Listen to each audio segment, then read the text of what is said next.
കുമ്പസാരിച്ചിട്ടും പശ്ചാത്താപം തോന്നാത്തത്? നിങ്ങൾ ക്രിസ്തുവിനെക്കുറിച്ചും പീഡാനുഭവത്തെക്കുറിച്ചും നിൻ്റെ പാപത്തിൻ്റെ പരിഹാരമായിട്ടാണ് ക്രിസ്തു പീഡിതനായെന്ന് നമുക്കൊരു പശ്ചാത്താപം കിട്ടാത്തത് കൊണ്ടാണ്. ഒരു വ്യക്തിക്ക് പശ്ചാത്താപം കിട്ടണമെന്നുണ്ടെങ്കിൽ അവർക്ക് കുറ്റബോധമുണ്ടാകാം. പക്ഷേ ക്രിസ്തുവിനെ ചേർത്ത് നിൻ്റെ പാപത്തെക്കുറിച്ച് ഓർക്കുമ്പോഴേ നിൻ്റെ പകരക്കാരനായി നിനക്ക് വേണ്ടി ഇനി ഡെലിവറായി നീ രക്ഷിക്കപ്പെട്ടു എന്ന് മനസ്സിലാക്കി കഴിയുമ്പോൾ നിനക്ക് പശ്ചാത്താപം തോന്നുന്നത് ക്രിസ്തുവിനോടുള്ള സ്നേഹത്തെ പ്രതിയായിരിക്കാം നിനക്കുണ്ടാകുന്നത്. പ്രാർത്ഥിക്കുക, കർത്താവായ ദൈവമേ, ക്രിസ്തുവിന്റെ പീഡാനുഭവത്തെ ഓർത്തുകൊണ്ട് പാപാവസ്ഥയ്ക്ക് വിടുതൽ നൽകിയവനെ ഓർത്തുകൊണ്ട് ദുഃഖം തോന്നണമേ, ആത്മസന്തോഷം നൽകണമേ, ആന്തരികമായ ദുഃഖം തോന്നണമേ, ദുഃഖം തോന്നണമേ. പരിശുദ്ധാത്മാവിനെ കിട്ടാൻ എന്താ മാർഗമെന്ന് അപ്പോസ്തലന്മാരോട് ജനങ്ങൾ ചോദിച്ചപ്പോൾ പരിശുദ്ധാത്മാവിനെ കിട്ടാൻ എന്താ മാർഗമെന്ന് പരിശുദ്ധാത്മാവാണ് പത്രോസിനെ പറഞ്ഞു കൊടുക്കുന്നത്. എന്താ പറഞ്ഞു കൊടുത്തത്? You repent, the Holy Spirit will be given to you. നിങ്ങൾ പശ്ചാത്തപിക്കട്ടെ. The word of God, നിങ്ങൾ പശ്ചാത്തപിക്കുവിൻ, പാപമോചനത്തിനായി യേശുക്രിസ്തുവിൻ്റെ നാമത്തിൽ സ്നാനമേൽക്കുവിൻ. ഒരു വ്യക്തി യേശുക്രിസ്തുവിൻ്റെ നാമത്തിൽ അവൻ്റെ സ്നേഹത്തിൽ നിറഞ്ഞാൽ അവൻ്റെ ഉള്ളിലെ വിശ്വാസത്തിൻ്റെ സ്നാനമാണ് അവൻ സ്വീകരിക്കുന്നത്. ഒരു വ്യക്തി യേശുക്രിസ്തുവിനെ മനസ്സിലാക്കിയാൽ, അവൻ്റെ നിത്യതയിൽ വിശ്വസിച്ചാൽ, അവൻ്റെ പാപത്തിന് പരിഹാരമായി യേശുക്രിസ്തു ചെയ്തുവെന്ന് അവൻ കേട്ടറിഞ്ഞാൽ, അങ്ങനെ ലോകത്തിൽ ഇന്ന് വരെ ആരും ചെയ്തിട്ടില്ല. ഒരുപക്ഷെ നീതിമാനായ മനുഷ്യന് വേണ്ടി ഒരാൾ അങ്ങനെ ചെയ്തെന്ന് വരാം, പക്ഷെ പാപികളായ മക്കൾക്ക് വേണ്ടി ആരും അങ്ങനെ ചെയ്തിട്ടില്ല. പക്ഷെ നമ്മൾ പാപികളായിരിക്കെ നമ്മുടെ പാപങ്ങൾ പരിഹരിക്കാൻ വേണ്ടി അവൻ നമ്മുടെ പാപങ്ങൾ ഏറ്റെടുത്തപ്പോൾ അവൻ്റെ പരിഹാര മാർഗങ്ങളാൽ ആണ് അവൻ്റെ പീഡാനുഭവത്താലാണ് നമ്മുടെ പാപങ്ങൾ നമ്മൾ നീതീകരിക്കപ്പെട്ടെങ്കിൽ അതിനാണ് രക്ഷ എന്ന് പറയുന്നത്. അത് നൽകിയത് ദൈവത്തിൻ്റെ സ്നേഹമാണെങ്കിൽ ആ ദൈവത്തിൻ്റെ സ്നേഹത്തിൻ്റെ ദാനമാണ് ആ പാപത്തെ ഓർത്ത് പശ്ചാത്തപിക്കുമ്പോൾ നമുക്ക് നൽകുന്ന പരിശുദ്ധാത്മാവ്. ശ്രദ്ധിക്കട്ടെ.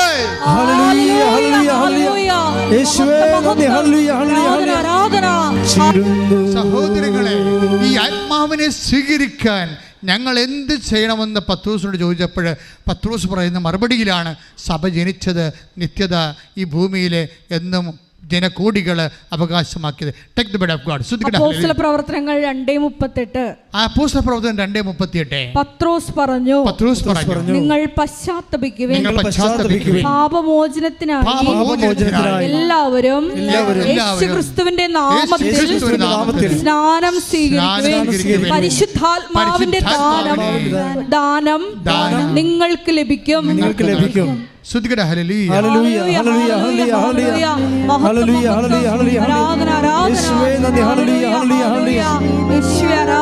അവന്റെ നാമത്തിൽ പശ്ചാത്താപം വരുന്നത് അവന്റെ നാമത്തിലാണ്. അവന്റെ നാമത്തിൽ തന്നെയാണ് പരിശുദ്ധാത്മാവ് നമുക്ക് ലഭിക്കുന്നത്. ഇതൊരു പെന്തക്കോസ്ത അനുഭവ ഉടമ്പടി ധ്യാനമാണ്. ഉടമ്പടിയാണ് ഏറ്റവും വലുത്. പരിശുദ്ധാത്മാവ് സ്വീകരിക്കാനുള്ള ഏറ്റവും വലിയ നടപടിക്രമമെന്ന് പറയും. എന്താ കാരണം എന്ന് വെച്ച് കഴിഞ്ഞാൽ, ഉടമ്പടിയിൽ ഒരേ സമയം തന്നെ അതൊരു പ്രാർത്ഥനാ രീതി മാത്രമല്ല, പിന്നെന്താണ്, അതൊരു സുവിശേഷ കൈമാറ്റ രീതിയാണ്. സുവിശേഷ കൈമാറ്റം എന്ന ക്രിസ്തുവിൻ്റെ കൈമാറ്റ രീതിയാണ്. നിങ്ങൾ കൃപാസനം പത്രം കൊടുക്കുന്നതും ക്രിസ്തുവിനെക്കുറിച്ച് പറയുന്നതും ഉടമ്പടിയെക്കുറിച്ച് പറയുന്നതും ഇപ്പോൾ ഏറ്റവും കൂടുതൽ പ്രേക്ഷിത പ്രവർത്തനം നടക്കുന്നത് എങ്ങനെയാണ്? നമുക്ക് കൃപാസനത്തിൻ്റെ യൂട്യൂബുണ്ട്, അതുപോലെ തന്നെ ഫേസ്ബുക്കുണ്ട്, അതുകൊണ്ട് 3 ലക്ഷത്തോളം. പക്ഷേ അതേസമയം തന്നെ പത്രമുണ്ട്. പക്ഷേ ഏറ്റവും കൂടുതൽ പ്രേക്ഷിത പ്രവർത്തനം നടക്കുന്നത് ഏത് വഴിയാണ്? മൗത്താണ്.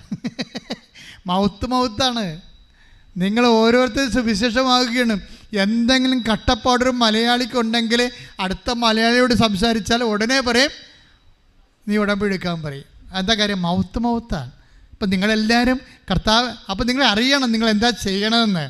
നിങ്ങളൊരു വേദനപ്പെട്ട ഒരു മനുഷ്യൻ അവൻ്റെ കഷ്ടപ്പാട് നിന്നോട് സംസാരിച്ചാൽ, ഇന്ന് അവന് ഉണ്ണാൻ കൊടുക്കാനില്ലെങ്കിലും ഊട്ടുശാല കാണിച്ചു കൊടുക്കാനുള്ള ഒരു അടയാളം ദൈവം സ്ഥാപിച്ചിട്ടുണ്ട്, അല്ലേ? അപ്പോൾ അവർ നിങ്ങൾ ഉടമ്പടിയെക്കുറിച്ച് സംസാരിക്കും, നിങ്ങൾ കൃപാസനത്തെക്കുറിച്ച് സംസാരിക്കും. പക്ഷേ എന്താണ് ദൈവം നമ്മളെ സഹായിച്ചിരിക്കുന്നത്? നിങ്ങൾക്ക് പറഞ്ഞു കൊടുക്കാൻ 10,000 സാക്ഷ്യങ്ങളാണ് ഉള്ളത്. നമ്മുടെ ഈസിയല്ലേ സുവിശേഷം കൈമാറ്റം ഏറ്റവും എളുപ്പമായി. നിങ്ങളത് ദൈവസ്നേഹത്തോടെ ചെയ്യണമെന്നാണ് ഞാൻ പറഞ്ഞത്. ഞാൻ പറഞ്ഞതിൻ്റെ അർത്ഥം എന്താണ്? നിങ്ങളുടെ നാത്തൂനാണ്, ആൻറ്റിയാണ്, അത് കൊച്ചാപ്പനാണ്, അയൽവാസിയാണെന്നും പറഞ്ഞുകൊണ്ട് പറയണതല്ല. ആശ്വാസം കൊടുക്കാൻ വേണ്ടി തൽക്കാലം തടി തപ്പാൻ വേണ്ടി ആരെങ്കിലും പെടയ്ക്ക് ചാരി വെക്കണ പോലെ കൃപാസനത്തെക്കുറിച്ച് പറയരുത്. മറിച്ച് നിങ്ങൾ ദൈവസ്നേഹത്തോടെ പറയണം. എന്തിനാണ്? നീ പ്രാർത്ഥിക്കണം ആ വ്യക്തിക്ക് വേണ്ടി. എന്താണ്?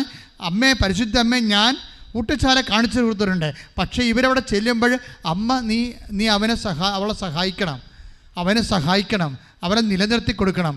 അപ്പോഴ് അവർ നിന്നെ വിശ്വസിക്കുകയും നീ നേടിയെടുത്ത രക്ഷ, നിൻ്റെ രക്തത്തിൻ്റെ വില അവരും അനുഭവിക്കും. അങ്ങനെ നിൻ്റെ രക്തവും ഞങ്ങളുടെ വിശ്വാസത്താൽ നീതീകരിക്കപ്പെടും. നമ്മുടെ വിശ്വാസത്താൽ തിരിച്ചൊരു നീതീകരണമുണ്ട്. കർത്താവിൻ്റെ പീഡാനുഭവങ്ങളാൽ ദൈവം നീതീകരിക്കപ്പെടുന്നു. ശ്രുതികട്ടെ.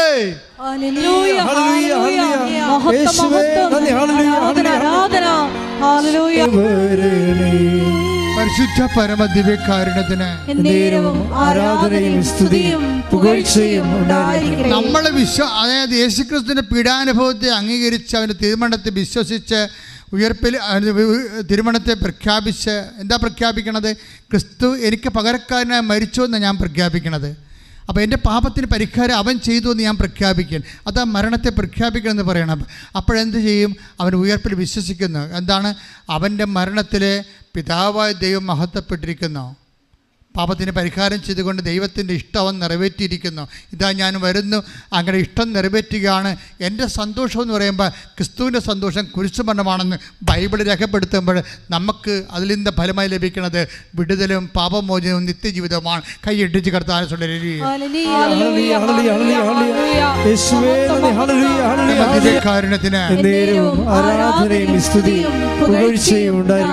എൻ്റെ പ്രിയപ്പെട്ടവരെ, ക്രിസ്തുവിൻ്റെ ആത്മാവാണ് നിങ്ങളിലുണ്ടെങ്കിൽ നിങ്ങൾക്ക് ഏത് കാലാവസ്ഥയിലും ക്രിസ്തുവിൻ്റെ ആത്മാവ് പ്രവർത്തിക്കും.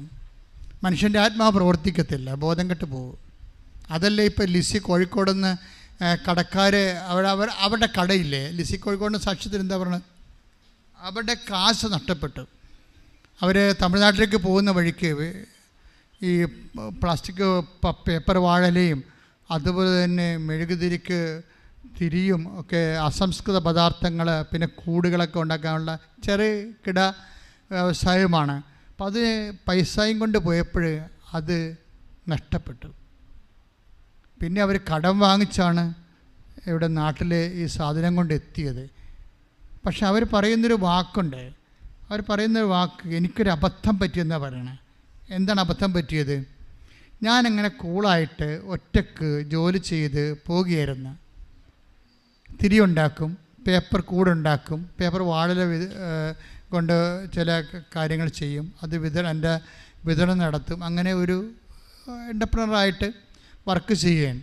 അപ്പോൾ അവർക്ക് പെട്ടെന്നൊരു അതിബുദ്ധി തോന്നി. അങ്ങനെ തന്നെ അവർ പറയണത് അതിബുദ്ധി എന്ന് വെച്ചാൽ അവർ പറഞ്ഞത്, ഇത് എൻ്റെ ബിസിനസ് ഒന്ന് ഡെവലപ്പ് ചെയ്യണമെന്ന് എനിക്ക് തോന്നി. നമ്മുടെ സബ്ജക്റ്റ് എന്താണ്? പരിശുദ്ധാത്മാവാണ് സബ്ജക്റ്റ്, ശ്രദ്ധിക്കണം. പക്ഷേ നമുക്ക് ഇങ്ങനെ കാറ്റഗറിക്കലായിട്ട് മാത്രം തിയറട്ടിക്കലായിട്ട് പറയാൻ പറ്റത്തില്ല. നമ്മുടെ ഡൗൺ ടു എർത്ത് എപ്പോഴും ആധ്യാത്മിക ഭൗതിക മേഖലകളിൽ ഇത് എങ്ങനെയാണ് വർക്കൗട്ട് ചെയ്യണമെന്ന് അറിയണം. അപ്പോൾ അവർക്ക് എന്താ പറ്റിയെന്ന് വെച്ച് കഴിഞ്ഞാൽ അവർക്ക് എല്ലാം ഉണ്ടായി, പക്ഷേ പരിശുദ്ധാത്മാവിൻ്റെ സംരക്ഷണം ഇല്ലായിരുന്നു. അതുകൊണ്ട് അവർക്ക് എന്താ വിചാരിച്ച്, എനിക്കൊരു അതിബുദ്ധി തോന്നിയെന്നാണ്. അതിബുദ്ധി തോന്നിയ എന്താണ്? എനിക്ക് കുറച്ച് മെഷീനറിയൊക്കെ കൂടി വാങ്ങിച്ചാൽ കൂടുതൽ പ്രൊഡക്ഷൻ ഉണ്ടാക്കാൻ പറ്റും. കൂടുതൽ പ്രൊഡക്ഷൻ ഉണ്ടാക്കുന്നതിന് വേണ്ടി ഞാൻ എൻ്റെ അകത്ത് ഷെയർ ഹോൾഡേഴ്സിനെ ചേർത്തതിൻ്റെ അകത്ത്. അതാണ് സംഭവം. അതിനവൾ പറയണത് എനിക്കൊരു അതിബുദ്ധി തോന്നി, അതാണ് എൻ്റെ അബദ്ധം പറ്റിപ്പോയെന്നാണ്. അവസാനം ഇവളുടെ കയ്യിൽ നിന്ന് കാശ് പോയി കഴിഞ്ഞപ്പോൾ ഷെയർ ഹോൾഡേഴ്സ് പ്രശ്നം ഉണ്ടാക്കിയിട്ട് കച്ചവടവും ഫാക്ടറിയും ഒക്കെ അവിടെ എഴുതി കൊടുക്കേണ്ടി വന്നു. ഇവർ നയാ പൈസയില്ലാതെ കണ്ണീരോടെ ഇറങ്ങേണ്ടി വന്നു.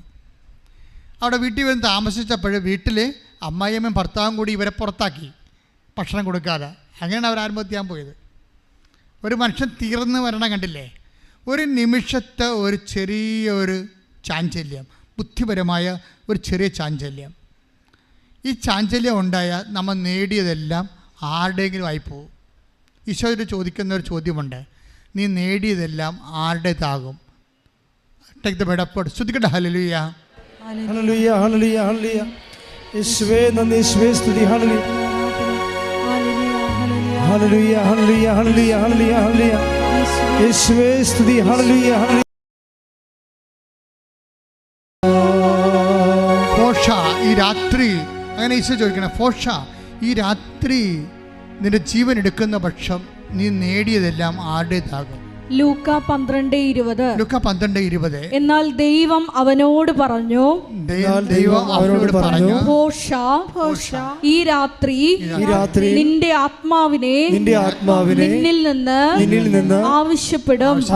അപ്പോൾ നീ ഒരുക്കി വെച്ചിരിക്കുന്നവ ആരുടേതാവും.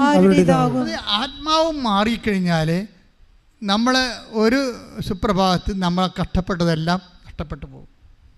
നമ്മൾ കഷ്ടപ്പെട്ടുണ്ടാക്കിയതെല്ലാം നഷ്ടപ്പെട്ടു പോകും. എന്താണ്? ആത്മാവിൻ്റെ ചേഞ്ചിങ് ആണ്. ഈ ആത്മാവിൻ്റെ ചേഞ്ചിങ് വരാതിരിക്കാൻ ശ്രദ്ധിക്കണം, ഉടമ്പടിക്കാർ പ്രത്യേകിച്ച്. എന്താ പ്രശ്നം വെച്ച് കഴിഞ്ഞാൽ ആത്മാവിൻ്റെ ചേഞ്ചിങ് നമുക്ക് തരുന്ന 2 ഫാക്കൽറ്റിക്കാണ് സംരക്ഷണം തരുന്നത്. നമുക്ക് 2 ഫാക്കൽറ്റി ഉണ്ടല്ലേ? എന്തൊക്കെയാണ്? ഹാർട്ട്, വില്ല് അല്ലേ, മനസ്സ്, പിന്നെ എന്താണ്? ചിന്ത. ഈ 2 ഫാക്കൽറ്റി ഉണ്ടല്ലോ നമ്മൾ വർക്കൗട്ട് ചെയ്യണത്. ഇതിൽ തിയറി ഉണ്ടാക്കുന്നു, ഇത് പ്രാക്ടിക്കലിൻ്റെ ആണ്. ഇത് തിയറി ഉണ്ടാക്കും, സിദ്ധാന്തങ്ങളുണ്ടാക്കും, തിയറികളെ പ്ലാനുകളുണ്ടാക്കും. പ്ലാനുകളും പദ്ധതികളും ഉണ്ടാക്കുന്ന ബ്രെയിനും കൊണ്ടാണ്. പക്ഷേ പ്രയോഗിക്കണം എവിടെയാണ്? ഇച്ഛാശക്തി എവിടെയാണ്? ഹാർട്ടിലാണ്. 2 ഫാക്കൽറ്റിയാണ് വർക്ക് ചെയ്യണത്. ഈ 2 ഫാക്കൽറ്റിക്കും പരിശുദ്ധാത്മാവിൻ്റെ സംരക്ഷണം ഉണ്ടാവും. ഇവിടുന്ന് ആത്മാവ് എടുക്കപ്പെട്ടാൽ ഇതുണ്ടാക്കണ എല്ലാം കണ്ടം കൊണ്ടുപോകും. അതെന്താ പ്രശ്നം വെച്ച് കഴിഞ്ഞാൽ അതിനെന്ത് ചെയ്യണമെന്ന് പൗലോസ് പറയുന്നുണ്ട്. ഫിലിപ്പിയർ 4:6 take the bread of God, എപ്പോഴും സന്തോഷിച്ചിരിക്കുക. ശ്രദ്ധിക്കട്ടെ. Hallelujah hallelujah hallelujah hallelujah hallelujah യേശുവേ നന്ദി. Hallelujah hallelujah hallelujah.